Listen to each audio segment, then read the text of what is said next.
is up, theology nerds? This is Trip, and you're listening to the Homebrewed Christianity podcast. And today on the podcast, you get not one but two guests. And not just any guests, but returning guests, friends of mine, people that a lot of you like to hear from. That's right, today you get Diana Butler-Bass and Brian McLaren. Boom shakalaka. Oh yeah, this episode was recorded live at the Wild Goose Festival in Hot Springs, North Carolina.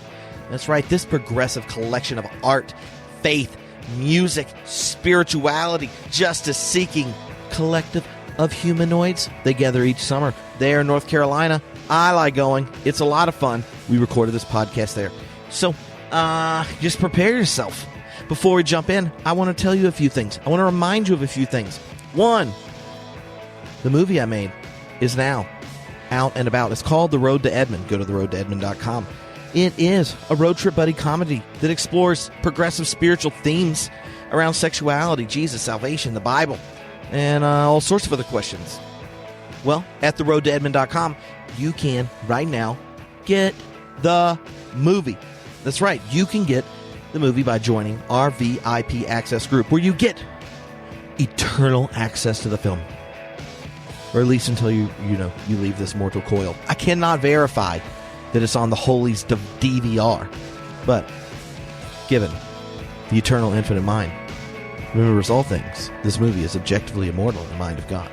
Anyway, the VIP access experience includes this film, which you'll be able to watch now and forever. It also includes a 4-week video curriculum I made on the Bible and sexuality. It's called How Far Is Too Far. It is it's really a small group curriculum. Videos are like 15 to 20 minutes each. It's 4 sessions. There's discussion guides that go along with it. And it uses different biblical texts to wrestle with what it means to be human, deal with shame and guilt, purity culture, our bodies, boundaries, and all that kind of biblical sexuality excitement. So check it out. Go to theroadtoedmond.com. You can get the movie. You can get the small group curriculum. And, if you use this curriculum, if you're using it, holler at me. I am happy to try to arrange a time to Skype or Zoom or video conference in, if that, encourages you to check it out and holler at it. Use it. All right? Last thing. This was a total fun episode. Getting to talk to Diana, Brian, awesome. I hope y'all like it. And you should think about going to Wild Goose next year. You should. You should. It's a great festival. Always fun. Tons of friends are there. This is the kind of thing that is happening. Like 20 things like this are happening at once almost all the time. So think about it. Now, this episode, we have a sponsor. So you're about to hear about it. All right? Prepare yourself.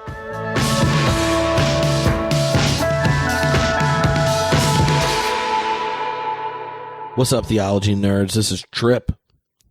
And guess what? My friends at Lutheran World Relief Farmers Market Coffee are sponsoring the podcast this week. Oh, yeah. You know why? Because they want you to get good beans that make a difference. Good beans for the common good. That's what they do at lwrfarmersmarket.org. And here's how this actually happened. This is a cool story. I was doing a Theology Nerd boot camp with Jeffrey C. Pugh in Chapel Hill at a Lutheran church with my homeboy Will Rose. And guess what? Lutherans know Lutherans. They bring coffee. I meet this guy named Chandler. We go to lunch at break. He's telling me about Lutheran World Relief. It's like the social justice, I want to make a difference and end hunger group of Lutherans. And for almost 75 years, they've been working in poverty around the world, right? And they realized that if you did coffee right, you could make a huge difference. Why?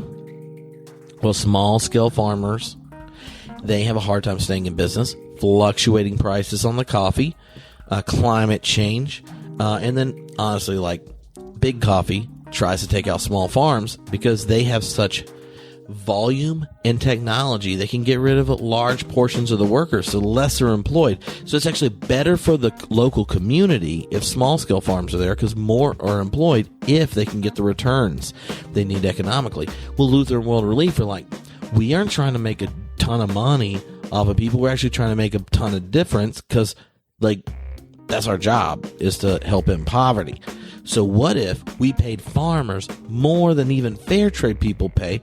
We aren't trying to make a profit. We're trying to fund a social justice ministry for the ELCA, Lutheran World Relief style. But we got delicious coffee and roasted and delivered fresh right to connoisseurs of the caffeinated cup. Right? And I've drank it. They brought it to the podcast. I thought it was good. Started hearing the story, and I'm like, oh, Junk Chandler, how come more people don't know about this? And then I get an email. Could we sponsor an episode of the podcast so you can tell people about it? And I was like, yeah, you can also send me some more of that coffee, and I'll drink it because it's tasty. And he said, guess what? If you go to lwrfarmersmarket.org, you don't have to just have it set a podcast or go to a Lutheran church. Anyone can get it delivered. And I said, give me a code. He said, homebrewed. You get 10% off. You and any of your peeps. You want to use it, you get a discount. I said, thank you. And he said, if you, a church, a business, want to subscribe, then we can deliver coffee every month or so, the amount you want. It'll come fresh. It'll come ready to rock.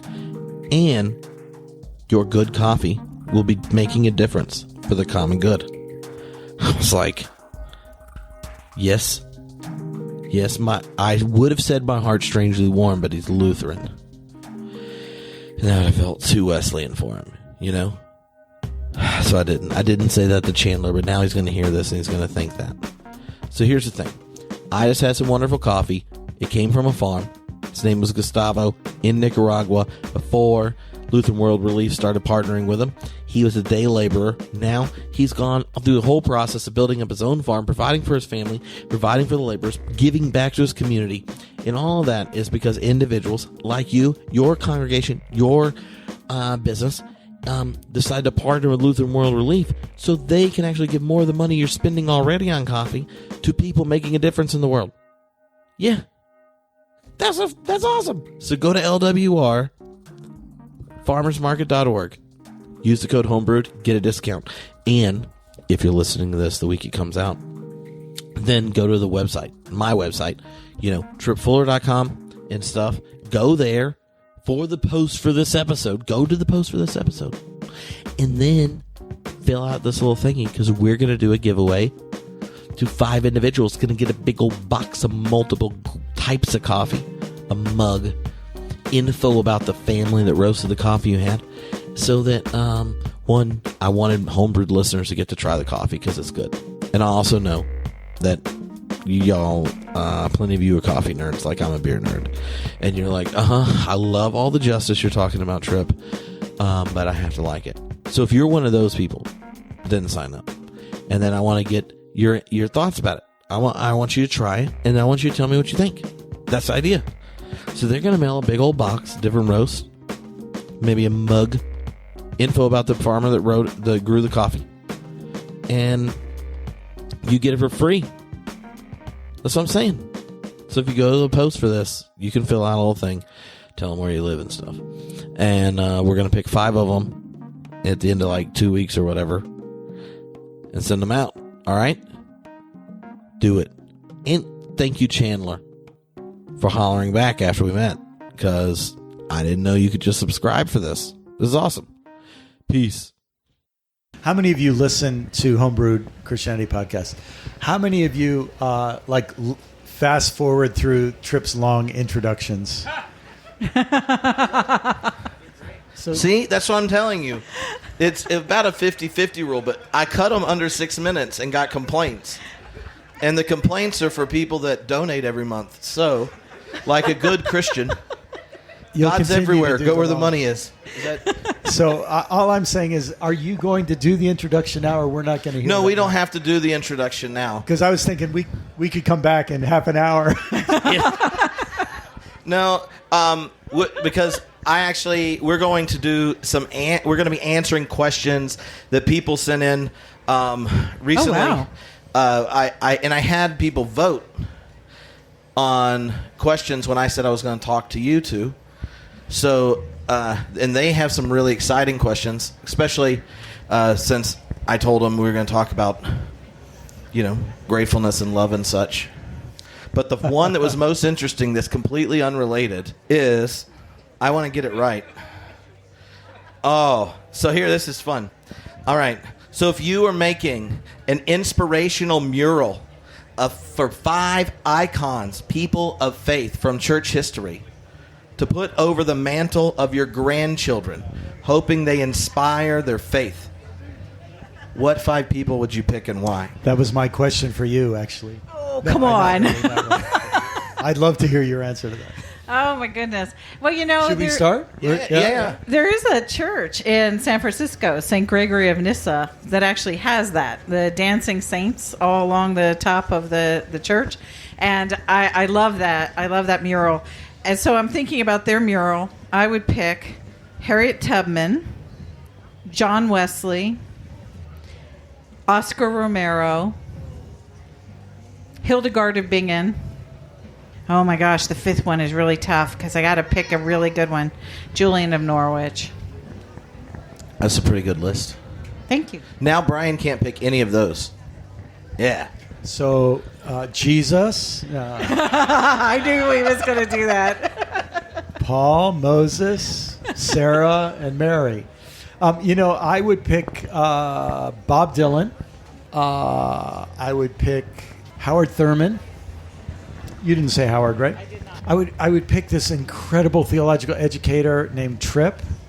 Oh. I'd really want over your grandkid. I mean, just Granddaddy Brian, who's that? Yeah, they might move it to another room of the house. Oh gosh, I think I might pick either Handel or Mozart. I'd have to figure. I guess I'd pick Mozart. And I think I have one more. I think I would pick. I might pick Desmond Tutu, actually. Yeah. So I was thinking about it because, well, I got sent the questions, and here the 2 that were most. I was trying to figure out what of the old figures you would pick, and then I thought I would want something on it, so they would know why I picked them. Because if I said Nazianzus, and they're just like, why? But Nazianzus of the Cappadocians, 4th century Cappadocians, he was the one who worked out the philosophical concept of mutual participation in a single action. That the love of God's infinite love and our finite cooperation with God's love could be a non-coercive mutual event. And he was the one that came up with it. It then got spelled out and became what is the Orthodox doctrine of the Trinity. But that picture of love and cooperation I wanted.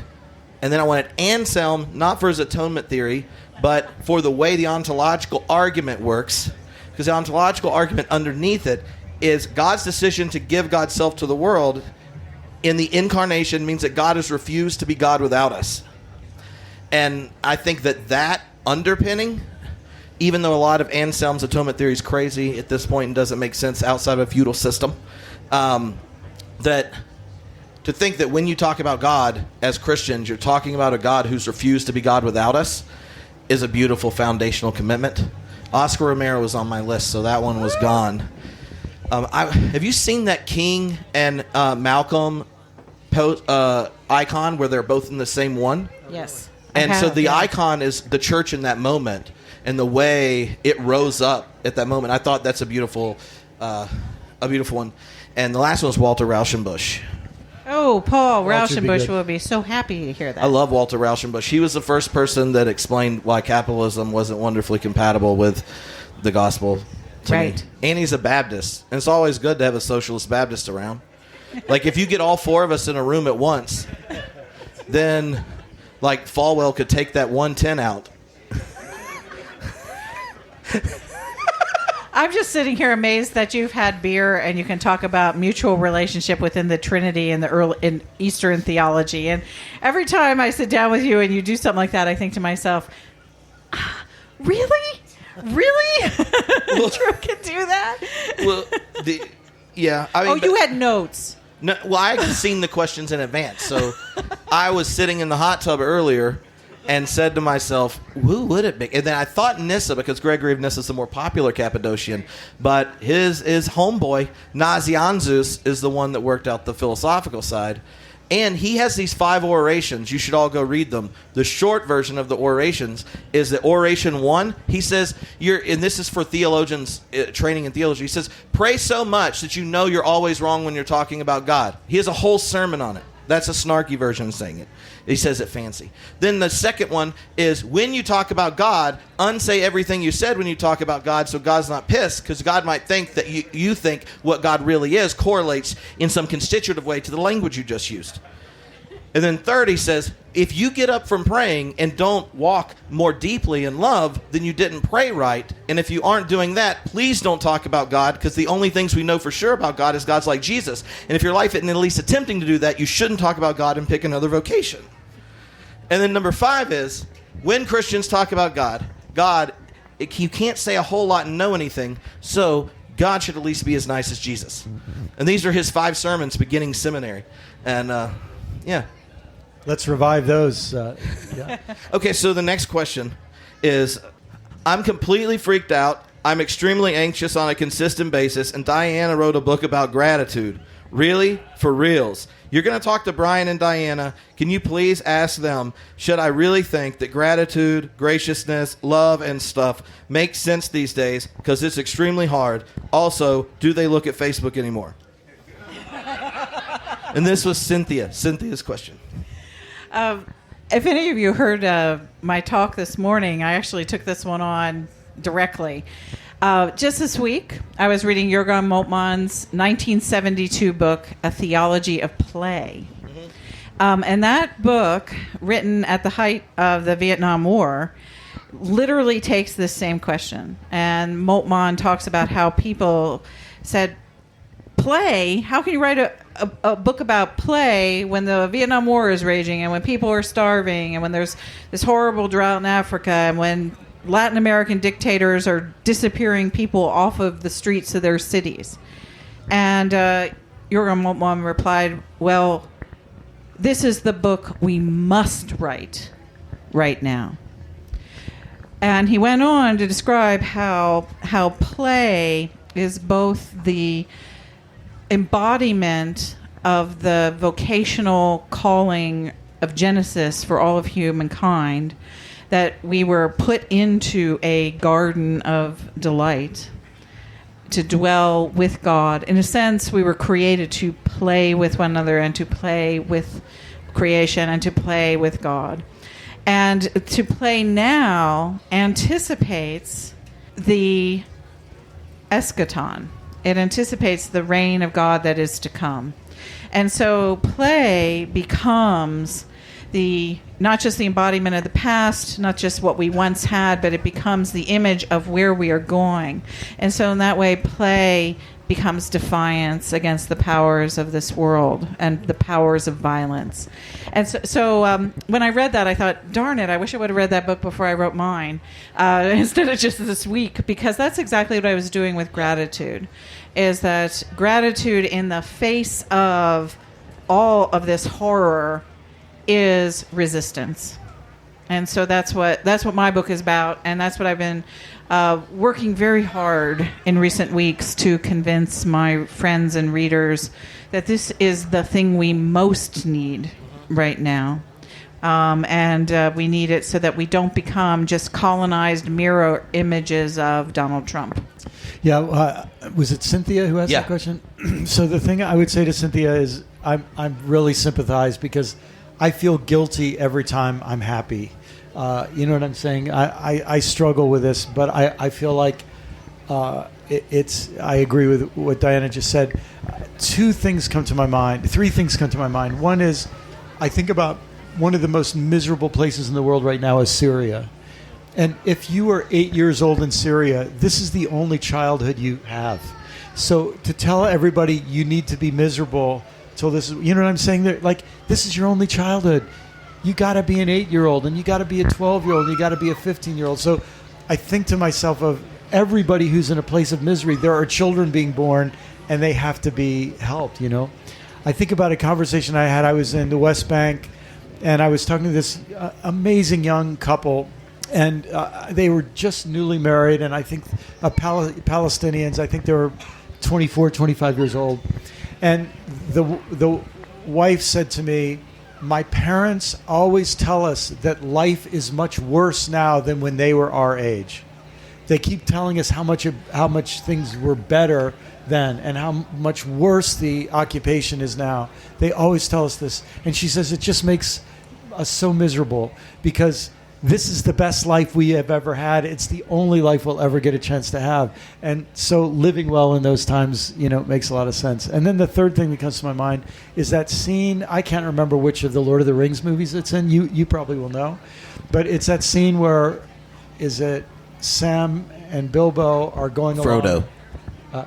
Frodo's the one in Lord of the Rings. Bilbo's in Hobbit. Oh, yeah. Frodo and Sam, you already fixed me up here. So, and I think Sam says, or one of them says something like, "There is so much right with the world, and that's why we have to keep fighting." And stopping to savor and cherish, which is what I felt so much from Diana's book. Stopping to savor and cherish what's good and right with the world is actually what gives you the motivation to keep fighting. So, and my guess is you lose that and your motivation goes sour, I would think, So those are a couple thoughts. It's a great question, though, and I empathize. Just to kind of tag team with Brian here, because we always do this, is the fact that part of love and gratitude in difficult times is that nobody should stand over someone else and say, "You must be grateful," or "You must love so-and-so." These are not moral scolds, but rather this is an invitation into wrestling through the suffering of the world and discovering compassion and thanksgiving through the pain. And I think that all the really wise storytellers and theologians and mystics and spiritual leaders who have been part of resistance movements, who have been in communities that have been oppressed, that's what they know, is that gratitude is not something you tell other people to do. It's something people discover for themselves on a journey of wonder in the universe. And so that piece of it is really important. And one of the things I write about in my book is when I was 14 years old, I was sexually abused by a relative. And I actually write about that as a block to not be able to find gratitude. And I wrote an expanded piece of it on being in the last couple weeks. And what I said was, painfully enough, I wound up in a church that told me I had to be grateful for this terrible event. And what that did is that functionally re-abused me. So you should never tell anybody who's suffering that they have to feel some way. But we should always, as I think people of faith, be holding forth invitations into God's best dream for us to live without fear. What would you say? Honestly, I also was a victim of child abuse young. So when you brought that up and that bit in the book, which I wasn't planning on talking about at Wild Goose, that's immediately what it went, that experience and processing it. And I think part of the difficulty for the church is they only have one narrative to fit the gospel into. And so at a time where people are becoming more honest and more aware of the abuse and heart they have, and we're becoming more aware of the wounds that exist in us as a country, the only narrative that we have for redemption is a narrative for the violator and for the sinner. That's right. And not the victim, not the one who carries shame. And for those who grew up trying to process before God being a victim of sexual violence, you're like, to bring it to God means I have to be a sinner, when that's like a horrible thing to have to convince yourself, right? And in that experience, in a book I'm working on, it's an American doctrine of sin, that a theological doctrine of sin in America. And at the beginning of it, and I've started rewriting it again, I realized that Orthodox Christianity in America needs to be essentially the black church experience, and that slaveholding Christianity has to be a founding heresy, and that the terms for theology had to shift, and it came out of the awareness I developed in processing my own experience as a victim and things. But think of how many people experience of the church is always been being locked in the victim and the way it shapes your imagination. So what is it like for us to tell our story as Christians in America, where the narrative of liberation is our primary story and theme, and not like the side elective that you do that one Sunday, or that kind of thing you do in a church on Justice Sunday or Ecology Sunday or whatever.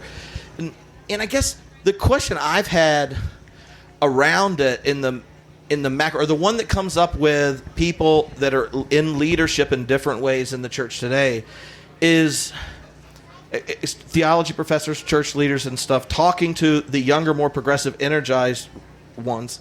Like, how do you explain, if your experience is 9/11 and after, that the democratic experience in America is worth saving to begin with?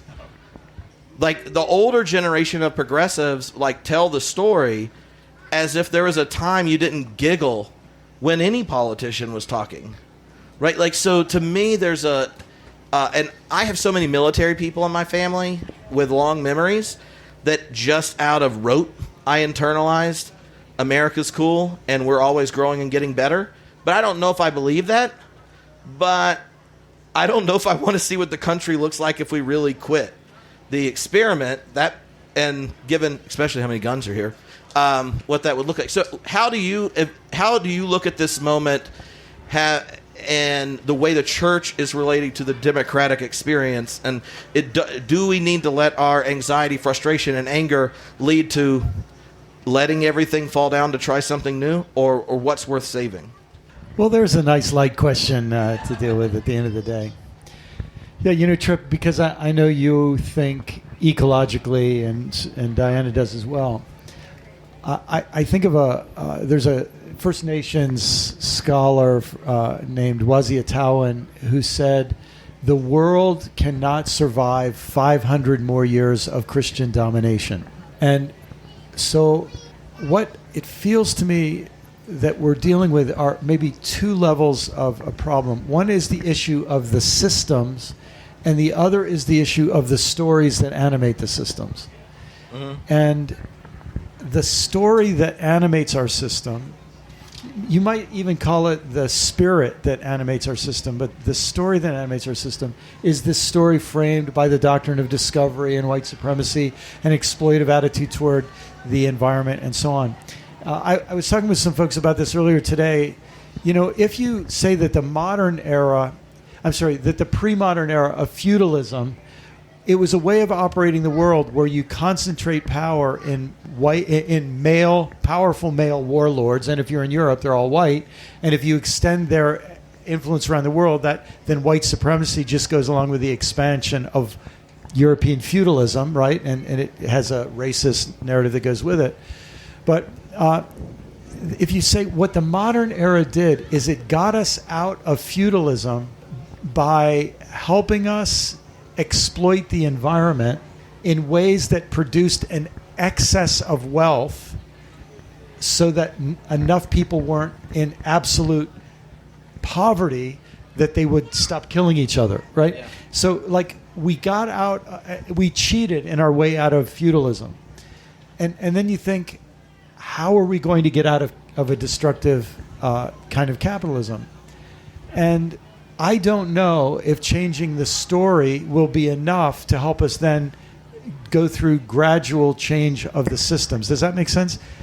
I'm not sure we're going to change the story. I think there's a better story to be told, but we're having a major relapse right now. And in fact, I'm not sure we're doubling down on the modern story. I have a feeling we're regressing to the feudal story, or a sort of synthesis of the feudal and the modern, the worst features of both. If we stay with the same story and the same system, it's inevitable. It's unsustainable. It's either going to collapse or drive us into war. So, you know what I mean? I don't think we have to try anything to save the system. I think we have to try to tell a better story and then see where that can lead. because again, I don't think we'll make the incremental systemic changes if we aren't motivated by a different story. And ironically, right as many of us with good reason are giving up on Christianity and the church and organized religion and so on, the irony is there's no other great storytelling agency that I'm aware of that has the power to articulate with its scholars and podcasters and poets and artists and the kind of people who are here to articulate, imagine, dream another story, and then actually disseminate it, make it a communal way of life that generations can be brought. You know what I'm saying? Yeah. Right when people are giving up, this suddenly matters a whole lot, it seems to me. That's such a huge question. And it calls to mind in an interesting way. I hope this doesn't seem light after Brian's amazingly beautiful Depressing. and complex answer. But it makes me think of Phyllis Tickle, interestingly enough. She could be a saint over my grandson. She could be a saint on any of our pictures there. And I can remember her so clearly, when she would talk about the 500-year garage sales. And I was in so many places with her when she would talk about the Protestant Reformation. And she would talk about what happened, with the 500 years ago, and the Word emerged as the primary way of understanding faith. And then, of course, the implication she was making is that we're 500 years past that, and so now this new thing is emerging. And to use that old language of emergent Christianity that we barely use anymore, but that Phyllis used all the time. And so she would talk about that. Recently, someone asked me about her idea in relationship to global politics. And it was a great question. And I realized that I never really heard Phyllis talk about this very much, but 500 years ago, the thing that also arose is what Brian was talking about a moment ago, and that was the idea of the nation state. Yeah. And so you have nations of people, basically ethnic groups of people who live within certain kinds of regions, being identified as a political state. And that idea of the nation state becomes the guiding way of organizing political life for the next 500 years. And it had a lot to do with religion, because the nation state was not only about a language usually and a location, but it was also about a particular faith tradition. And so I remember years ago listening to John Hick out in Southern California say, if you tell me where you were born, I can tell you what religion you are. And you can't really say that very much anymore, because this idea of an ethnic group and a location and a religion being the boundaries of a political entity called a nation state, that is gone. It has literally been blown off the map. We still have the boundaries and the borders, but what we know right now is we're all fighting over boundaries and borders, and that pretty much all the major nation states across what used to be the Western world, and even nation states that are not part of the Western world, no longer are single religion, single location, single language places. They are all struggling with some level of pluralism. And what does it mean to be a multi-ethnic, multicultural, multi-religious society? And whatever that is what people are fighting right now, the rear guard action that Brian is talking about, where people want to go back and rebuild the boundaries of the nation state, and maybe even put in place in the nation state hierarchical systems of authority that concentrate power and wealth in the upper classes, the feudal system in the West. Or we also then have groups of people all across the world who are saying, we don't quite know what's coming, but something different is coming. And it's not going to be what we've had for 500 years. And so when you put forth that question, I immediately thought of Phyllis Tickle. And it's almost like a 500-year garage sale of the nation state right now, where some people... So you got nation state, the rise of Protestantism, and it reshapes religion. Right. Print as the form of technology, communication and such. And one of if the downfall of Christendom into nation states and feudal lords being, picking their denominations to end a war is there, I mean, in one sense, the problems we're facing are ones that don't know about boundaries. So climate change, the way technology can both like copyright violations, a lot of our fights with China right now and stealing intellectual property and such. Or win an election in another country of which you're not even a member. Oh, well, I mean, I've heard the stories I've about heard something like that. Said election rigging. But the problems we're facing are ones that to frame the response on terms of a market that now purchases politicians and politicians that only have power in a nation state, then it's it's like having a family meeting, but the parents aren't allowed to talk. The ones who actually have enough perspective to see the issues that are going on in the family are then written silence because the bear of the market is driving things, and you can see it in an immigration fight, like the battles on the border. Like everyone's actually obeying the real law that runs the planet, namely the market.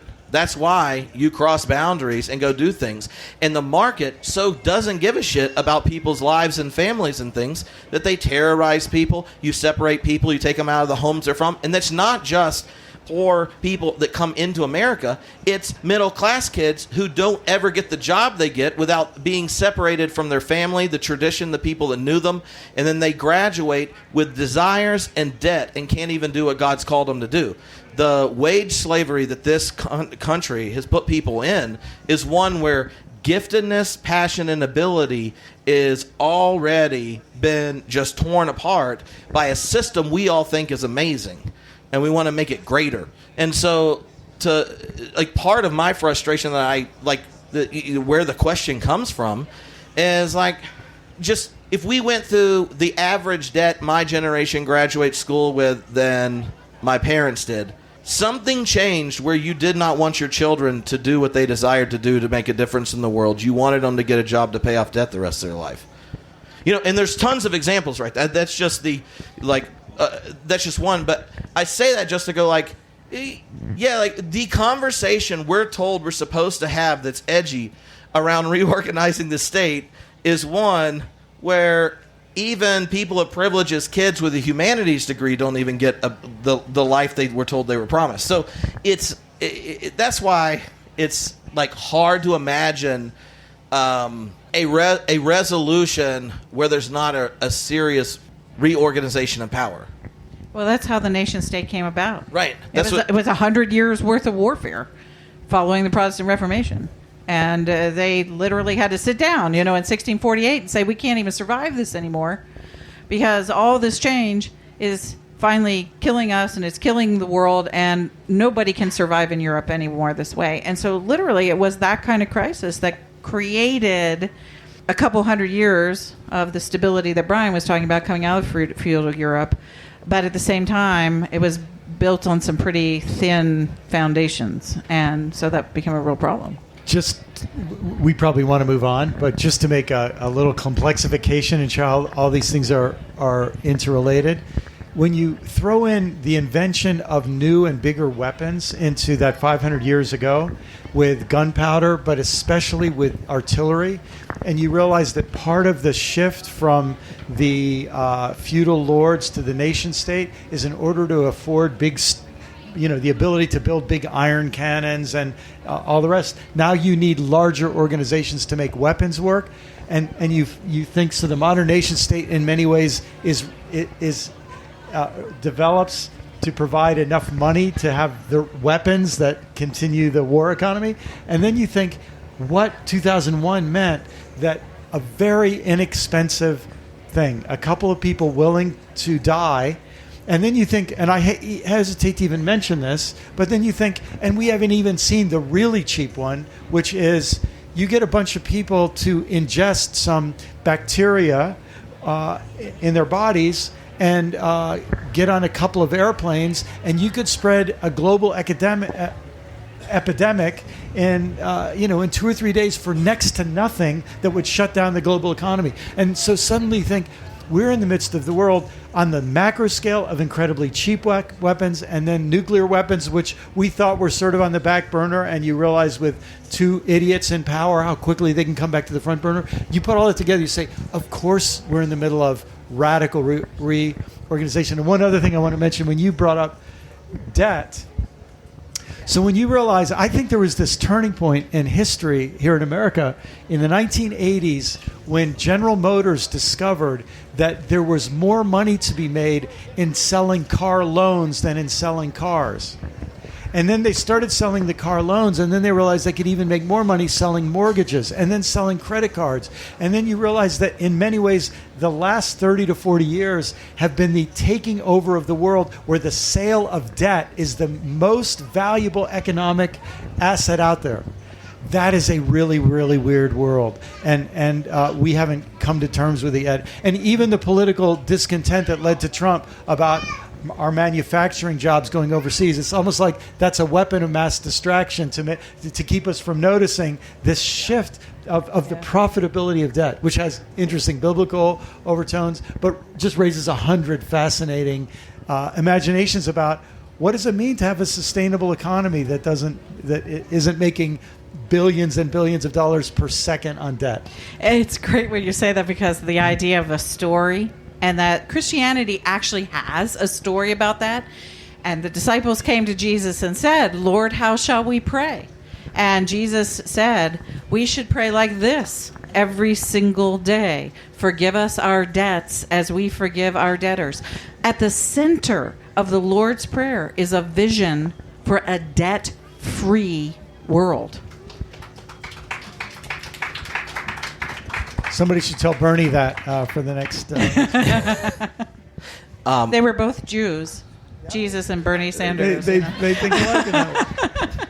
Yeah, and only the rebel rousers and young tended to understand exactly what they were saying, and then the aristocracy and or the DNC lampooned their nomination. But it's okay. So Brian, you had a question that you were going to ask Diana. Oh, really? Oh, yes. Yeah. Oh, my gosh. So, Diana, I think that all of our standard tellings of church history, you wrote about this in People's History of Christianity, but all of our standard tellings of history make heroes of the people who argued about doctrine. And so, and it seems to me that if we wanted to have a better telling of church history, we have to pick a bunch of new heroes. And we would have to, and we would center a whole different set of issues, right? Like even, thank God for brilliant people like you and Tripp and others who really remember all the names and terminology of the Trinitarian, Christological controversies and so on.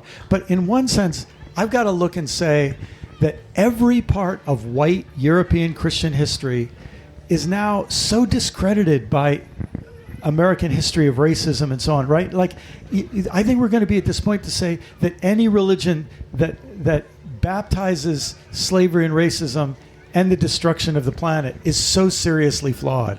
And so what I wonder about is if we were to tell a history of Christianity that just said, okay, that way of telling history was to justify a system that now seems discredited.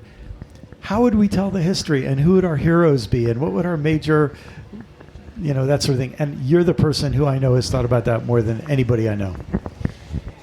Oh, recently somebody said within my earshot that we've got to stop using the term American Christianity because there's no such thing.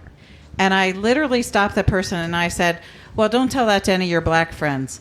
Because the truth of it is that there are forms of Christianity that were birthed in this soil that are alternatives and are tremendously more faithful to the story. And oftentimes they come from those communities of people who have been oppressed by the story of the doctrine of discovery and all those other kinds of things.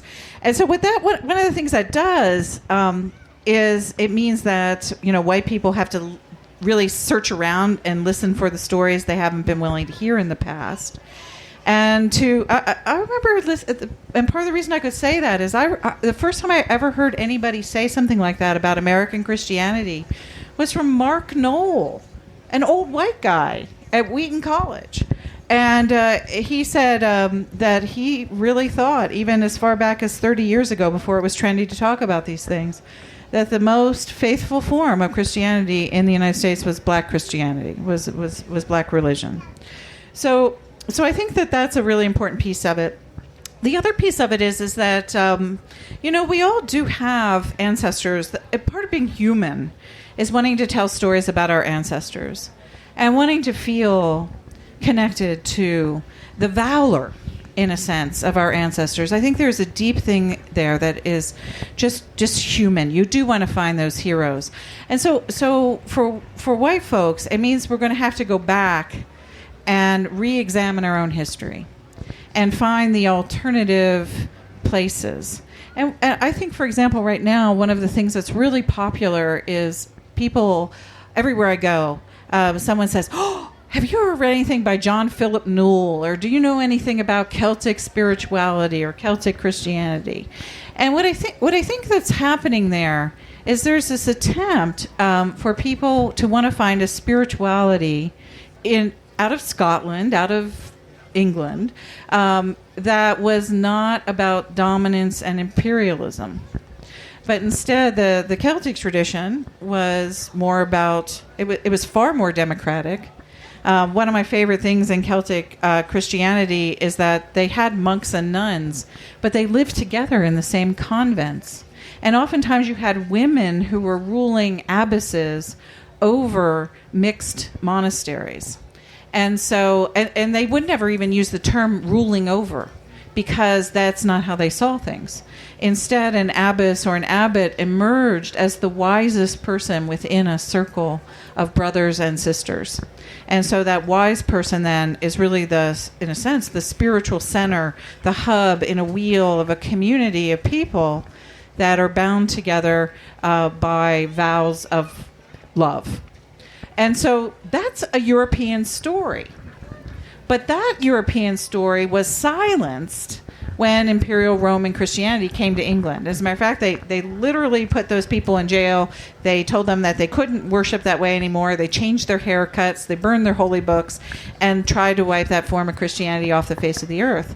And so part of the historical work is listening to the stories that have never been told from communities of color, from communities that have been on the short end of imperial oppression, and understand that they carry so much wisdom. And for those of us who happen to be European background people, to literally go and search through the pages of our own Western histories and find heroes. And they're there to be found. I was overcome with joy when I discovered that my one ancestral line in my family was not German but was Scottish Quakers. And I was recently having a conversation with Lisa Sharon Harper about this. I was trying to think of who I was talking to, because I've been with both of them in the last couple of days. So Lisa Sharon Harper and I were talking about doing ancestry work, and comes to find out Lisa is African American, and her family is from the same part of Maryland my family is from. And so we got to talking about this, like, oh my gosh, here's the black woman from the Eastern Shore of Maryland, here's the white woman from the Eastern Shore of Maryland. And I was thinking, oh, I hope my relatives never held her family in slavery. That's all I could think. But my family did hold people in slavery on the Eastern Shore of Maryland, which was the true thing. And so we talked about it. But one of the things that came up in the conversation is that Lisa asked me about my Scottish ancestors. And Scots, when they came here, were often awful to Native American peoples, and they wound up enslaving people like most other white people did, and brought a certain kind of tribal violence, especially to this part of what becomes the United States. But there was also this other thing, is that my ancestors came to the United States for two reasons. Not because they wanted to colonize anybody. My ancestors actually came here because, one, they had stopped being Catholic or Presbyterian or Anglican, and they had become Quakers. So they were actually victims of religious persecution. So they were actually oppressed. And the other thing is that many of us who have Scottish backgrounds in our family, at least my family, they were the victims of land removal. And that is the English came to Scotland in the 1630s and 1640s and actually took all of the land from the peasants and forced the village farmers out into the wilds of the mountains in the Highlands or in the eastern part of Scotland. There are also mountains there. And they literally burned villages and killed people in order to get their land. And the land that my ancestors left was, by 1670, a huge English estate owned by an English lord. But my ancestors had been in that village since about 1310. And so we forget that there are stories in European history like that. Can I? And so it's incredible. I think it's a really incredible thing. We need to find those stories. And that makes me more sympathetic to Native Americans. And it also makes me wonder, what happens when you do that to a people? What if the people who that was done to responded out of some sort of healing compassion rather than vengeance? I know our time's almost up. Can I tell a quick story related to that? So that story she just told about English elites coming and being real estate developers and evicting people from their lands and stealing their lands. I was asked to write the introduction to a book by a brilliant Scottish theologian named Alistair McIntosh.